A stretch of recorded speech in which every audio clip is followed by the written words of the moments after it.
I'm Kiera Morgan. Thanks for joining me on this episode of Coffee with Kiera, sponsored by the Human Being in Newport and Lincoln City. We are having all kinds of fun here with Mindy Baxter from Lincoln Community Dispute Resolution. Mindy, it's been a long time. We've known each other for a long time. 20-some years, right? Yes. I think. And you've done incredible work in our community between Lincoln Community Dispute Resolution and also with the Partnership Against Alcohol and Drug Abuse. But we'll focus on LCDR today. Thanks for calling it that instead of the whole thing. Well, I want people to know what it stands for. So first of all, for those who don't know you as well as I, please tell us a little bit about yourself and what you do. Okay. I've been in the county for 35 years now. At one point in my past life, I was an attorney. Stopped doing that because I'm much more of a mediator than a litigator. Anyway, so I became a mediator in about 1999-ish. LCDR has been around since 1997. And so Patrick McGovern and I, way back when, started LCDR. LCDR, because it's Community Dispute Resolution, the CDR part of it stands for groups around Oregon that do conflict management. And we are funded by the state. Legislature, allows a certain amount each year, not enough, but they do. That's always the case. So we can run these CDRs. And the point of the CDRs is to help the community resolve conflicts without having to go the legal route, also without having to, continue a conflict for years and years, and Hatfield and McCoy's kind of an idea. So we do neighbor-to-neighbor mediations, which would be somebody's got a barking dog or, trees going over the fence or something like that. We also do court-connected mediation, which I like to talk about a lot. But we also do restorative justice work, which is a whole other Coffee with Kiera episode. That's actually my passion, and we can talk about that later. It's just a program working with teens, and your son was part of it a long time ago. A long time ago, yes. But that's a different story, and it's a good story. So our court, years ago, maybe 10 or so, decided that it would be really beneficial to everybody, landlords and tenants and the community, to help those people resolve their conflict without having to go to court. Mm-hmm. So many of those conflicts can be just resolved through talking to each other. Okay, I owe X amount of rent. The landlord might say, okay, I'll agree to let you pay $100 a month, whatever, some kind of an agreement. That's commonly the problem. And if the two parties can figure that part out, great, they're not going to court. In court, there's a winner and a loser. In eviction issues, the tenant either stays or goes. Black and white, and the judge has no leeway on that. Mm-hmm. That's what it's all about. Through mediation, the parties can come up with some other kind of a arrangement, as long as it's legal, but they can be creative and come up with anything they want. Well, and what's nice about that is that oftentimes when push comes to shove and you've gotten behind in rent, there's usually some kind of thing that's happened in your life that's caused that to be an issue. And people don't always want to talk about it, or they may be afraid to go to their landlord and say, hey, I lost my job. Mm-hmm. And, I can't pay the full $1,000, but I can give you X amount per week from my unemployment check. Mm-hmm. People are hesitant to do that out of fear. And then next thing you know, the eviction process has started. Right. And then there's, like I said, black and white, there's fines, it's traumatic the way the mediations work, the mediator in those cases is just a neutral third party that helps the parties communicate. So not a decision maker at all, just somebody that can, help them communicate and come up with a decision on their own. The court meets on Tuesdays and Thursday mornings for evictions. So us mediators go to the court every Tuesday and Thursday, and the parties come for their first appearance.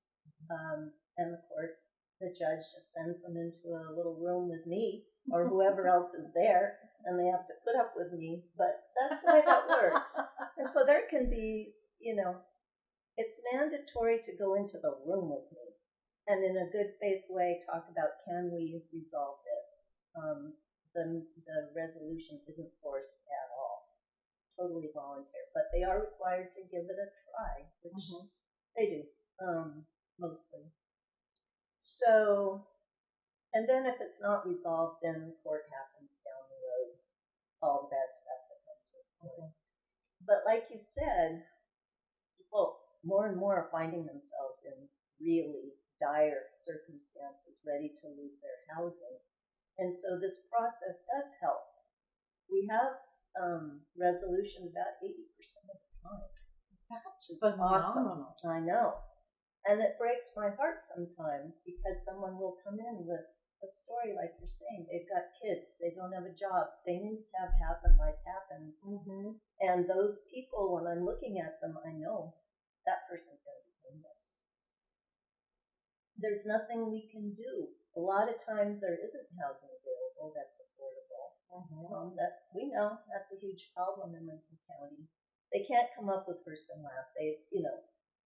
And so seeing the person savings, if you're making minimum wage or even just over minimum wage, everything is going out to bills. There's not anything left over for any kind of savings, not to mention if you need clothes, shoes, insurance, food, just life, diapers, wipes, all those things, especially if you have growing kids. It goes fast. It does. And so in our little way, in our corner of the world, we are helping prevent some cases of homelessness. That's great. We can give referrals. There's just not much out there right now. Another thing that LCDR is involved with is there's a program through, I'm going to look it up because I always forget. It's the Oregon Office for Community Dispute Resolution and also Housing. And they are providing funding for certain of the CDRs to do a special kind of mediation, houselessness prevention, through coaching and things prior to the eviction process. So Lincoln County's been involved with that for quite a while. So how do you reach those people? How do they reach you? How does that work? How do you know when someone needs help? Referrals from the central office for that. Either referrals from them, referrals from legal aid, other agencies. A person could even refer themselves. So also they could find us on, website or Facebook. I hear you have a phenomenal website. Thank you very much. We do. But the same thing, I'm really proud of Lincoln County being part of this because there's a lot of downstream issues besides eviction, like we were talking about. So that's cool. LCDR is part of that. We're recognized by the state as being successful with some of that. But again, we're so small. We have 7 people on our board of directors. We have a handful of mediators. We need more mediators in order to do the good work that we do. Would you be able to expand a little if you had more mediators? So Definitely. What's involved in being a mediator? You just you're looking for Libras with a cool head and balanced ideas? Yeah, but you have to get trained to do that. I mean, you come to it with that already, mostly. So we provide a basic mediation training that's required for mediators that are part of these CDRs statewide. 32 hours of training. Now, it's not all at once, though, right? Right. Okay, just wanted to clarify. Our current one coming up is on Mondays and Wednesdays, 3 hours each day, coming up mid-December. I believe it's for 3 weeks of that by Zoom. And so a person wouldn't need to be, they could just be here in Newport and take the course. Part of it is self-directed learning. I'm probably saying that wrong. But where people can do it at their own pace at home. That's part of it. And part of it is in person so that we can do some role plays and, some one-on-one. Make sure you have kind of a complete understanding of what you're doing. So it's a total of 32 hours. That's the amount required by the state to be part of these CPRs. And then you need to be available, you said Tuesday and Thursday mornings? No. What's the time commitment after training? Whatever the person can do as a volunteer. Nice. We're just run by volunteers. And so there's no requirement. A person could just say, this is hard, or I only want to do it with a co-mediator, that sort of thing, or I don't want to do it at all. Of course, we hope they're all going to do it. Even the training gives you good life skills for dealing with everyday situations, whether it be at home or at work. Absolutely. It's hugely beneficial. And I can say this because I haven't gone through the official training, but I've worked with Mindy long enough and been part of her programs. And as she mentioned, my son Nick was also part of the programs. And they are skills that he has taken with him from grade school, high school, and in the military, and now in his current life as a father and husband. So these skills that are learned, I think they're essential to living. Yeah, I do too. And just as a little sidebar, when we do our restorative justice work in the schools, in the past I've sat down with kindergartners. We did it K through 5 at Select School and Eddyville, where the kids and the teachers learn all about empathy, responsibility, communication, all the things I wish all kids could learn. Wouldn't it be a better world? And those are the kind of things that I think they carry with them in life. But anyway, that's restorative justice. That's a whole other day. I wanted to mention one more thing about this homeless issue.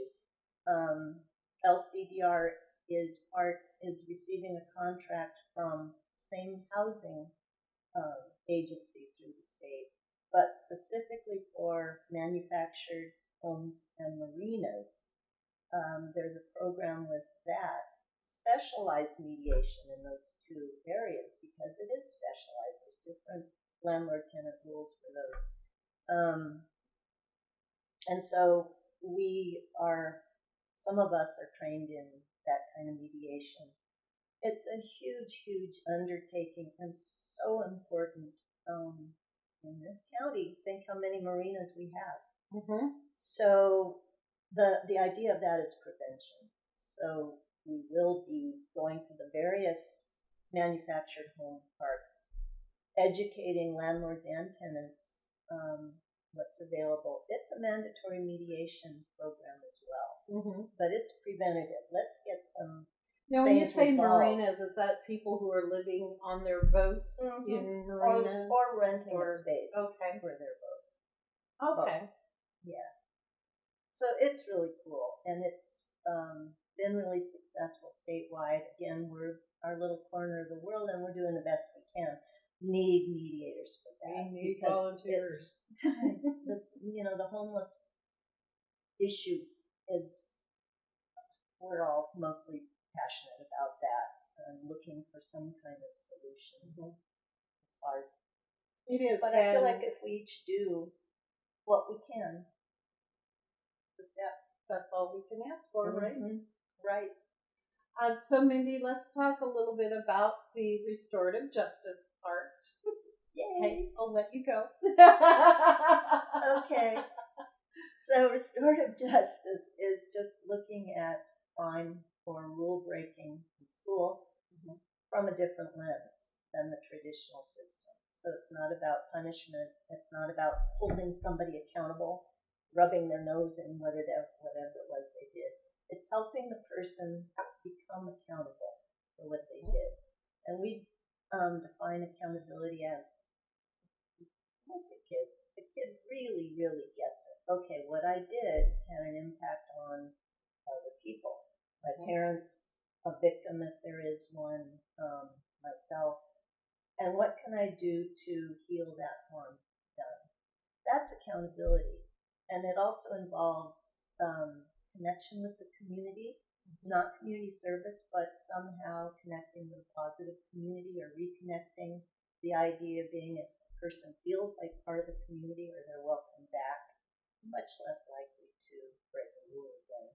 Another part of it is skill building so that the person who's done harm leaves the program with more than they came with. Some skills that they would like to develop or it's better. Why are you smiling like that? Just because it's so amazing. And all of this originally was related to juvenile department and the juvenile court system. And it was a true diversion where if somebody committed a minor offense, they could do this instead of the other option, Serving. court. Yeah. And with court, it has a huge impact on a kid's future. It does. That was one of the things that I always loved about the teen court program. And Nick was involved as a lawyer. He's always found the law to be very interesting, and he came out of the womb arguing. So it was something he was really enjoyed doing and being a part of that program. And he saw how the program really helped others who, had an MIP, for instance, a minor in possession, went to a party and got drunk. That happens. Kids do that.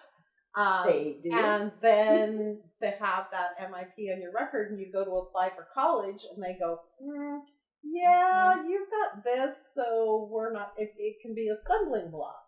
And so these programs like restorative justice take away those youth stumbling blocks that happen. I mean, every kid or adult makes mistakes. Yes.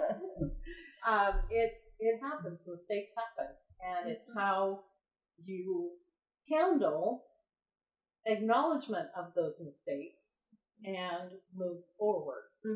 Taking over. Become this is your show. accountable. Well, become accountable. Yes. So the process has evolved quite a bit since teen court, so that now we do the process in a circle. And I hate to call it, but the offender and the victim, those are the words that have been used, and I do not like them. We do the process in a circle. The offender and the victim, don't like to call them that, are part of the circle. Also parent or guardian. There's a facilitator like me or other facilitators in our group, LCDR group. Community members usually, like if it was a MIP, for example, or alcohol poisoning, then maybe somebody from Mothers Against Drunk Driving would be part of the circle. And also there's team members of the circle. Some are volunteers, some are peers. But there's at least peers, and there's at least one or two others that go through it because it's part of their own program. So if they have been in trouble, part of the program is they come back and they're in a circle for somebody else. Oh, I love that. Yeah. Okay. The circle comes up with a contract, including the offender, which is nice. A lot of times they have their own good ideas about what they should do to repair harm. And then the contract, they fulfill the contract, and then I would let juvenile department know, all done, close the file. They're all done. Now, have you had instances where the person who I'm trying to avoid the word offender I know. now, but I can't think of anything the else. person who's done harm. Done harm, yes. Where they haven't fulfilled. And then what happens after that? If they go through the program and they're like, nope, I'm not going to participate with this. I'm not going to do what you've asked me to do. What are the consequences then? Then they would suffer the legal consequences of the juvenile system. Yeah. So it's really beneficial. It's hugely beneficial, and it's how do parents react to it? Are the parents on board? Do they really like this type of program? They do, especially the circle process, because there they are, being able to look their kid in the eye and say, "You really hurt me when you did this. I feel like trust was broken between us." Sometimes there's tears on both sides. The parent really feels validated, and there's some repair of harm done. The kid hears it and sees it and feels it, hopefully. Not all of them, and so those parents are, I guess, grateful for the chance to say, ouch, Now, I want to say that this program is not operating right now and hasn't been for a few years. Because of budget cuts. We're separate from juvenile department. We don't receive funding from the county. Short staffed. All the departments, I'm going to say, in the county are short staffed. As far as LCDR is concerned, we became short staffed, even though nobody's paid except me. But and so the program just sort of fell to the side in a way. Really sad. What do we need to do to get this program back? We have the legislature provided through what they call Criminal Justice Commission, I think. I'm forgetting right now. A lot of money was given to CDRs that apply for the money with the purpose of taking it to the community and spending it on prevention efforts with using restorative justice, specifically for restorative justice programs.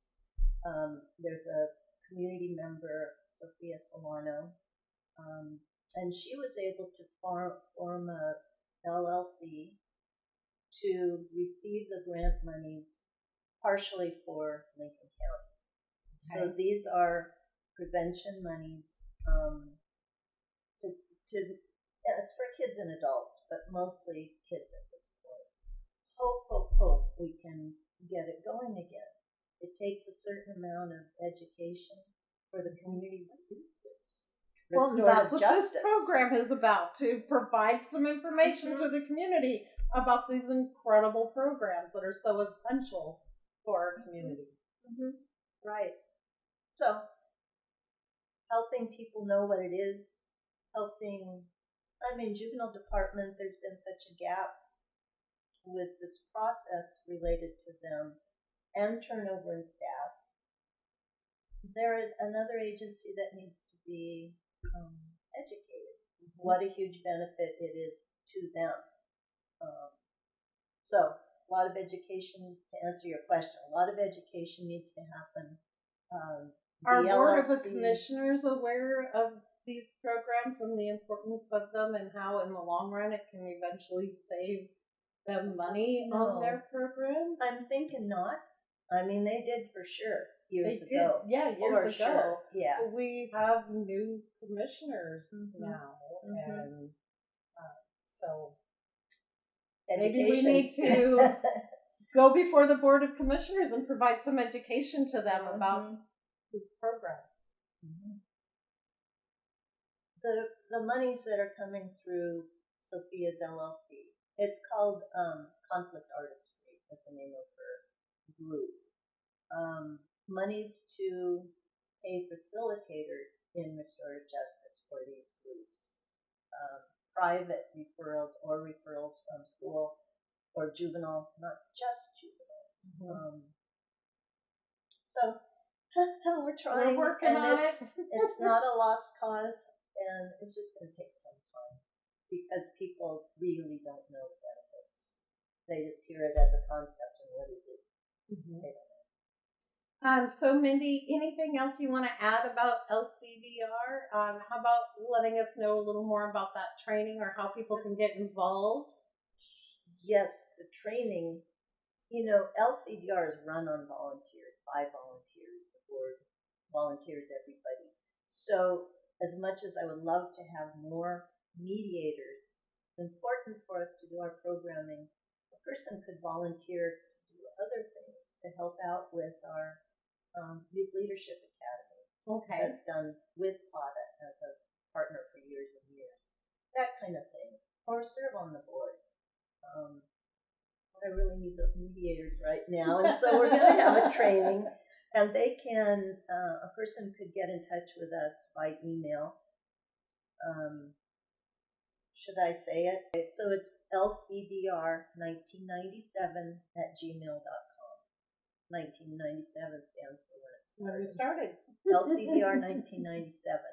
We have a website, thank you very much, and it's called Lincoln Resolutions, plural, .org.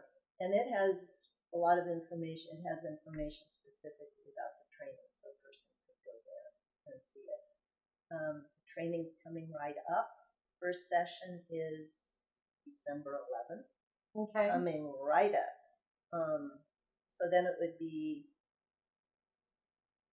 the times that I said that are 3 to 6 p.m. are weekdays. It goes from December 11th through January 22nd. So there's about a month, 2 days a week. Yeah. Like I said, then there's the online learning and so on. There's no cost for the training. It is 32 hours. And when they're done, there's a state law that says how many hours need to be done to be a CDR mediator. So it meets that requirement. So I'd love to have more participants in the program. We're partnering with another CDR in the Valley. So this training is going to be really cool. It's going to be fresh and really useful, like you said, for life. All right. Mindy, anything else that you want to add as we're wrapping up? No. Thanks for the opportunity to talk about my things. But I could go on and on. Well, we're very grateful for you hanging in there, continuing the fight for justice and for helping youth and adults in being able to overcome some conflict and make things good and showing people that there is another way besides just going to court. It also saves court costs. Sure when does. Things are worked out through mediation. So it's definitely a benefit. So thank you very much, old friend. And thank you for joining me on this episode of Coffee with Kiera. We are sponsored by The Human Being in Newport and Lincoln City. In Newport, you can find them at 6th Street and Highway 101, and in Lincoln City at the north end of town on the west side of the highway next to TLC Credit Union. And if you like what you see, please subscribe, ring the bell. We'll give you a notification when we have a new episode up. I'm Kiera Morgan for Oregon Coast Breaking News.